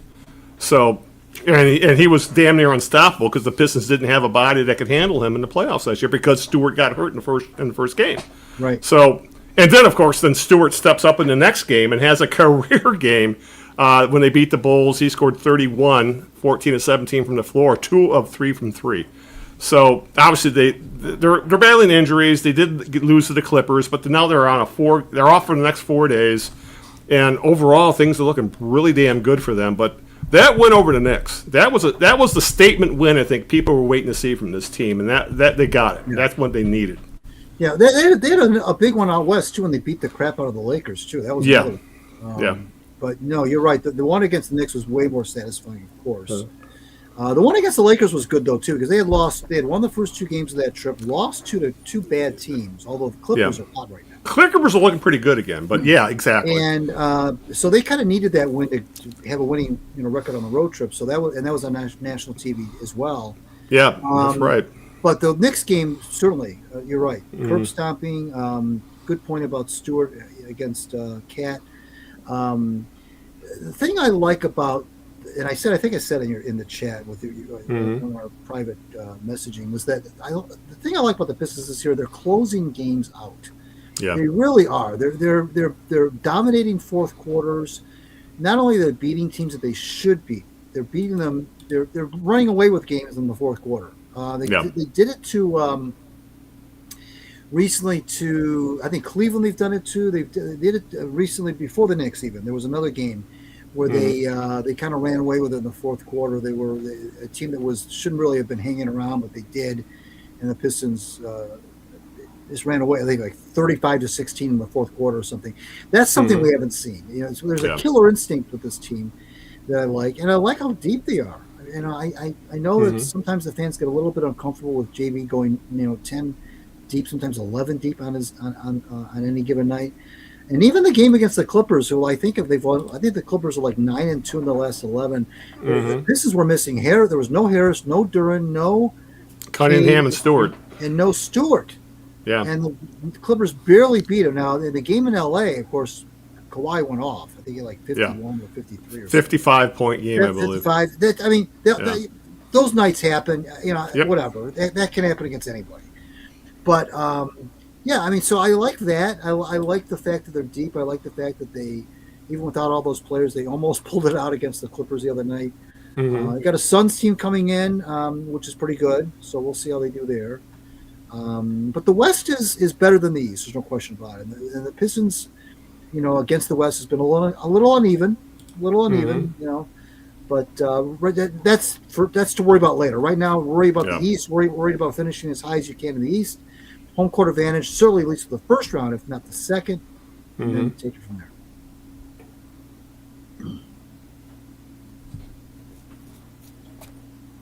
Yeah, I mean, watching their games has been a blast. I mean, they play the whole game. They don't slack off, which is great to see. And so they give themselves a chance to win every single game. And I'm comparing it to a couple of years ago now, or even even further back when that just wasn't the case at all. Yeah. And the fact that they go 10 or more deep, that means all of these guys can be out and they can still have a chance in hell to win. Right. It was the Bulls, That's not by a small the way. they've had, earlier. It was the Bulls. It was the Bulls game I was thinking of. They entered the fourth quarter down by 1, and then they outscored the Bulls 32-16 in the fourth quarter. That's just exerting your will. That's just saying we're the better team. And that was the game. Dennis Jenkins had 15 assists. Right, you're hanging around, but guess what? We're the better team. We're going to show in the fourth quarter and blow you away. And that's exactly what they did. Yeah. And it's interesting to see a guy like Jenkins is taking playing time away from Jaden Ivey, who they were thinking was going to be the Robin to Cunningham's Batman. Right. And he's getting trouble. I won't say he's having trouble getting significant playing time. He's playing, maybe 20 minutes a game, if that. Right. When people are expecting him to get starters minutes. But he hasn't earned starters minutes the way he's been playing. Maybe, and I'm sure some of it is still trying to come back from the injury and not having played for a year. But that, again, brings up what Greg has been saying. They're deep as hell. When they have, they got Jenkins and LeVert and Sasser and Robinson and in the backcourt. And all those guys are solid, legit NBA players who are having very good years. Hell, they were calling up Chaz Lanier from the G League. Yes, and he was hitting big threes. Yeah. Exactly. So it's like, I mean, these guys won the lottery in terms of getting players who are playing, not just okay, we got to go to our 12th man on the bench, and we know nothing's going to happen. And everybody's pretty young still. Everybody's pretty young. They're exactly. Really a young team. It's amazing. It's fun to watch. They're really really fun. Because every night they have a chance of winning. And they make some passes. I think it was in that Bulls game. Jenkins makes some passes to Stewart that were just, one was a alley-oop dunk, and the other one was just a bullet. He just fired it right into the paint, and Stewart was right there and slammed it home. Yeah. This kid Jenkins has got a great court vision. Yeah. Yep. And also, what's interesting is the Pistons are deep in the front court, and not at power forward. That's really the one spot that they could really, really use someone better than Tobias. Tobias Harris is a decent player. I'm no ifs ands about it. Right. He's a legit NBA player. But that is the spot where they could use, a legit star level player. But at center, for the most part, between Dorn Stewart and B-ball Paul Reed, they're getting great play out of their third string center when he plays. For 40 minutes, they are deep at a few different positions that I've never. It's been years since I've seen the Pistons this deep. Right. Oh yeah. I'm actually bummed that it's going to be 4-day break for them before the I know. break. Yeah. Exactly. And don't they have that exemption they can use? They still have that available in trade. Yeah. Yeah. Mm-hmm. So they're in a good position. Let's hope it stays that way. But so far, so good. Right. All right. I think we're pretty much reached a point where we can kind of wrap things up. So I guess it's time to do our jerk of the week. So Nick, who is your jerk of the week?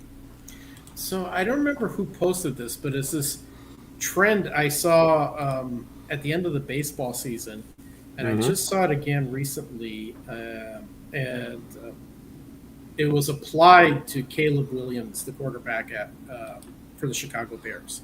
Now, Caleb Williams didn't do anything, but it was just back in October-ish, people were, and this was being applied to, what the heck is the name of the catcher for the Mariners? The big Raleigh? Yeah. The big dumper. Yeah, so they were talking about how many home runs he hit in the season. No, how many home runs he hit in 2025. But they were lumping together regular season and postseason to give like a higher number. Right. Oh, Right? Do you yeah. remember this? It was just it was going on. It's like, oh, he hit this. And then like kind of the caveat that it was like regular season and postseason. It's like, when did this start becoming a fucking thing? Because I just saw recently that they talked about Caleb Williams and his passing yards. He threw for over 4,000 passing yards, but he didn't in the regular season. He just missed out on 4,000 in the regular season. Right. So they combined regular season and the Packers game to say 4,000. So it's just like this new thing catching on to just inflate a statistic for no good reason. And it's just, it makes no sense other than just to show a bigger number or kind of like create this fictitious story. And it's irritating actual sports fans who follow this stuff, myself included. And it's like, that's my jerk of the week for the people who are doing this, whether it's some marketing department, team marketing department, or somebody trying to create hype. And it's just really annoying to see that. Right. It makes no sense. So that's my jerk of the week.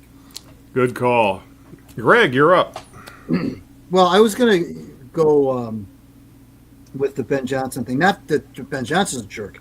I was going to put about the fuck the Packers thing, but the reaction to it, especially by Packers fans.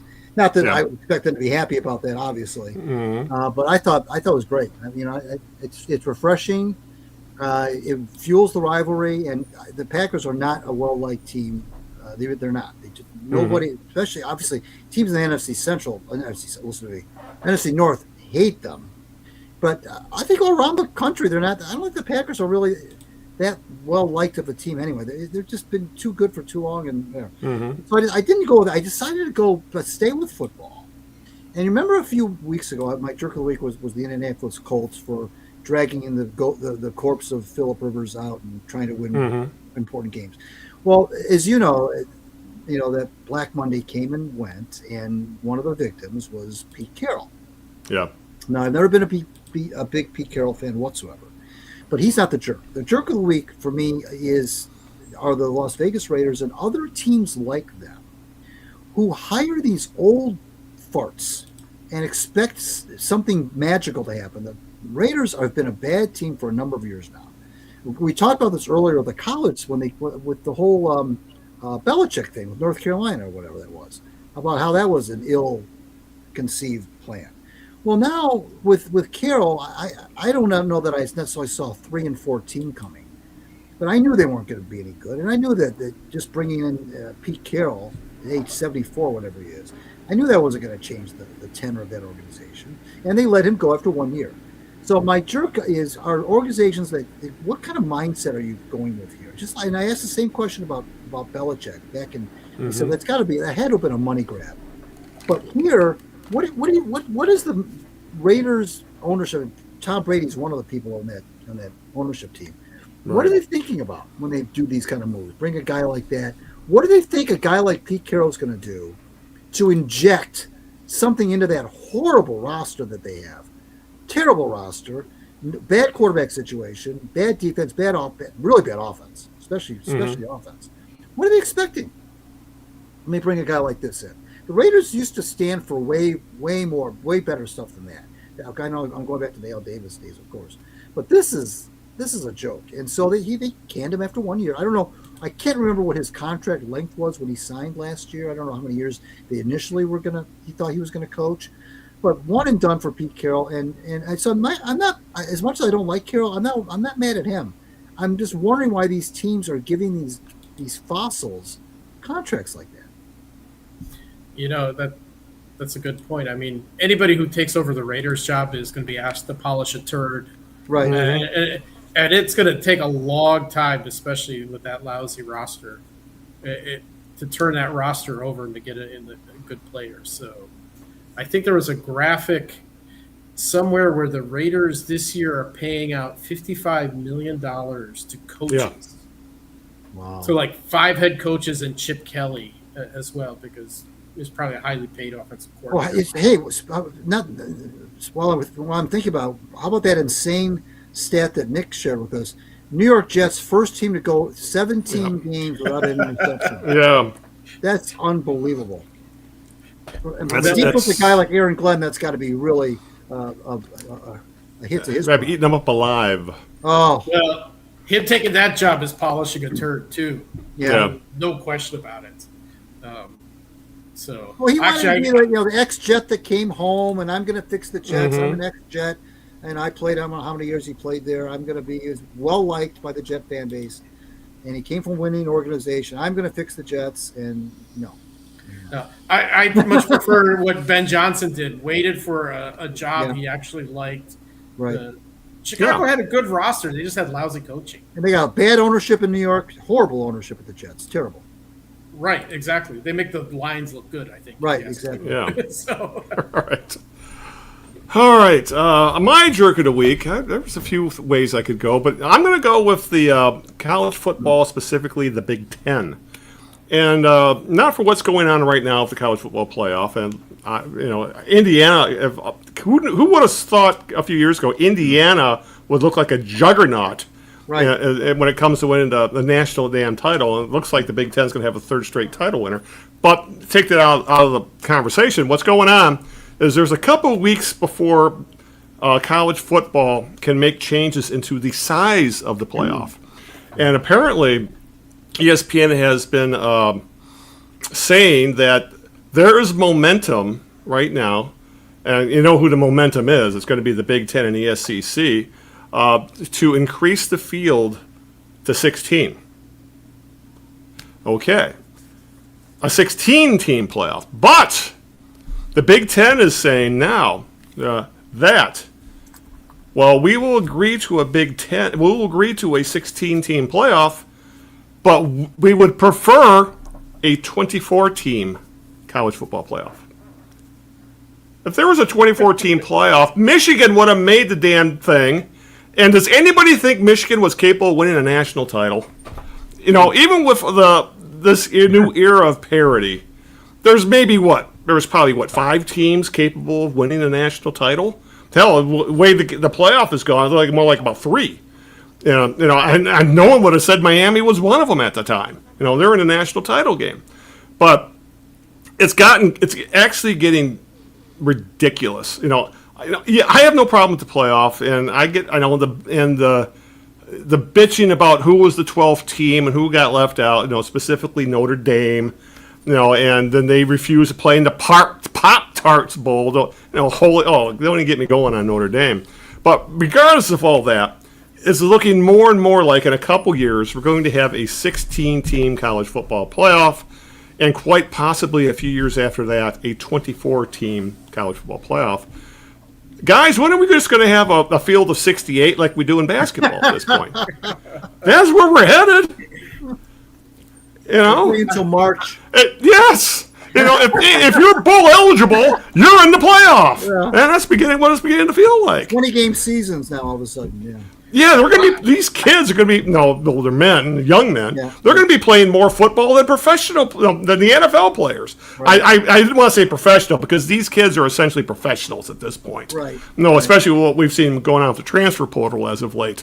If the Washington's quarterback agreeing to a $6 million deal to quarterback them, and then deciding he wanted to go to, I believe, LSU instead.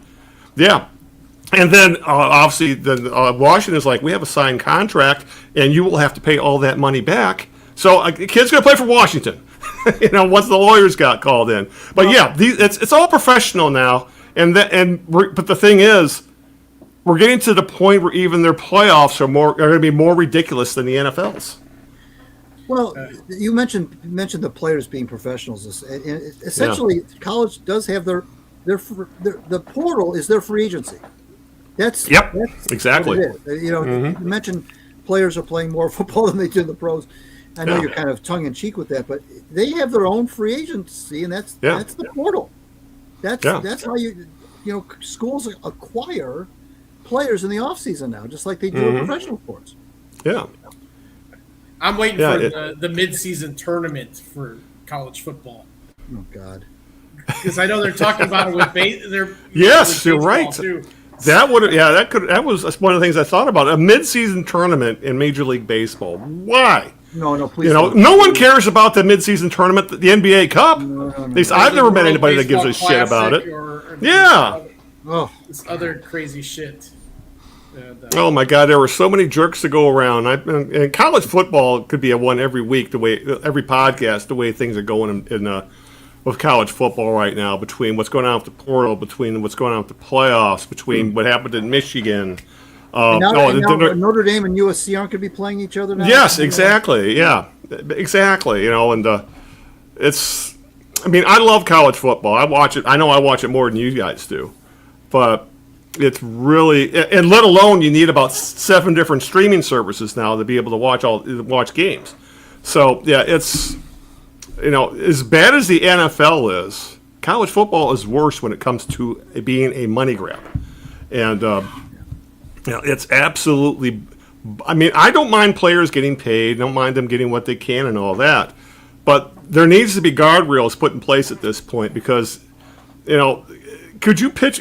What happened at SMU with with the death penalty and the Pony Express and all that? Mm-hmm. That's child's play. Oh yeah, that would have been nothing today, right. and that killed that program for like a decade. Sure. And today it's like, well, Ed Orgeron, the Cajun coach that won the national title at LSU a few years ago, and he was being interviewed, and someone asked him, because, well, what's the difference now between pre-NIL and current, and now the NIL era? And he says, now I can walk in the front door of cash. Yeah. Exactly, So my jerk of the week is college football, specifically the Big Ten. We don't need a 24. We don't need 60. Hell, 8 would have been fine. We don't need a 12-team or a 16-team playoff. God forbid a 24-team playoff. So that's my jerk of the week. I really don't know when these kids go to class, or if they do go. They're almost all online now. I think they're all online students. So I don't even think that most of these kids. When would they have the time? Especially these kids in the playoffs. Right. Yeah. I mean, the playoffs are still going on, right? There's like. Yeah, I believe it's next week is the final. Next Monday. A week from tonight, January, I believe. What, 19th? Or whatever it is? Yeah. Good Lord. Yeah, college football, they for whatever reasons, they don't need all these breaks, specifically with the playoff. Playoff, they don't need these. They end the season, then the playoff doesn't start for 3 weeks. Right. Start it the next damn weekend. Right. And I know a lot of this has to do with the bowl games, at least the historic bowl games. Yeah, right. There is no reason that the college football championship can't end right around New Year's. Right. It used to. Yeah. Mm-hmm. No, even with playoffs, they have the whole month of December. Right. They could have got it all knocked out, and they could have still had bowl games if they wanted. They don't want to play games during the finals, during. Yeah, none of these kids step out on campus anymore. That was always the excuse. Well, we can't play games during final exams. Right. I had a class with a guy who eventually went pro. Yeah. Him not showing up to class never ended up being an issue. No, I'm sure it wasn't. Yeah. Yeah. So. Yeah, it's it is what it is of college college football at this point. Oh no, college basketball is the same thing. I mean, the University of Michigan, great as the team as they are, it's an all portal team for the most part. The majority of the guys that are playing on that team, the East Stars, weren't on the team last year. So it's just how this is how football and college football and college basketball are nowadays. It's, as Greg said, the portal is now free agency, and that's where you have to be able to make your hay. And that's when you saw guys like Nick Saban said, "I don't want to deal with this anymore. I don't want to essentially deal with a college version of free agency. I'm going to retire." Or guys like Dabo Swinney out of Clemson. As soon as NIL started, what happened? Clemson fell off a cliff. Because he can't handle that kind of stuff. So, we'll see if. And meanwhile, what's Indiana's head coach? Signetti. Yeah, Signetti. His team is pretty much an entire portal team. One thing I saw about Indiana, the average age of that team is almost the same age as the Green Bay Packers' average age. Wow. I think they were like 23 and a half years old. The Packers' average age was like around 25.